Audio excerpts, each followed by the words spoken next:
The empire may have fallen, but its true heir still breathes. Raised in exile, forged by hardship, and bound by a prophecy he never chose, Kaelen is ready to rise. The crown that was stolen will be challenged, and the flames of rebellion will roar across Virelia once more. New alliances will form, old enemies will tremble, and a forgotten legacy will awaken the world. This is part 1 of Blood of the Last Emperor, only on Epic Tales where destiny refuses to die. In the heart of Virelia, where golden spires kissed the sky, an empire stood proud, blinded by its glory, and unaware that its doom had already begun to stir in the shadows.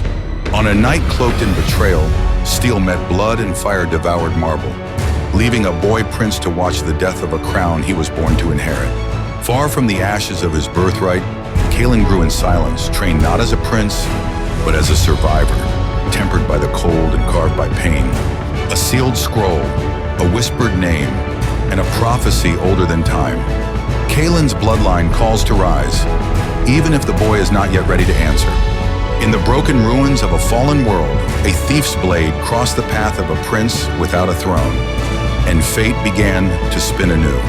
Among rebels hardened by loss, Kaelen finds no royal welcome, only suspicion, and the weight of proving a legacy he barely believes in. Within a throne stolen by treachery, Lord Malrig tightens his grip, haunted by ghosts of blood and determined to snuff out the last ember of true rule. For the first time, Kaelen tastes war, not as a legend reborn, but as a boy fighting to be more than just his father's shadow. In a hidden glade, untouched by war, nobility, and rebellion meet, where loyalty is bought not with gold, but with the promise of justice. Captured in silence and tortured in the dark, Rin learns that even loyalty bleeds, and that the serpent always strikes when the flame grows brightest. Torn between fear and fury, Kaelen chooses fire. No longer a child of exile, but a prince who dares to defy the fate carved for him. In a shrine forgotten by time, Kaelen awakens the fire within, a legacy of magic and might flowing through veins once thought lost. With sword and storm, Kaelen strikes the chains from his ally, facing darkness not with certainty, but with unyielding purpose. Steel clashes in a graveyard of kingdoms, as Kaelen faces Malric's hound and lets the fire of his bloodline roar for the first time. Victory demands sacrifice, and when the blade falls on Seralden, Kaelen inherits not just a sword, but the weight of a dying oath.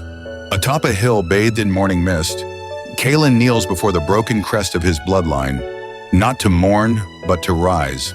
But this was only the beginning. The usurper still sits on the throne.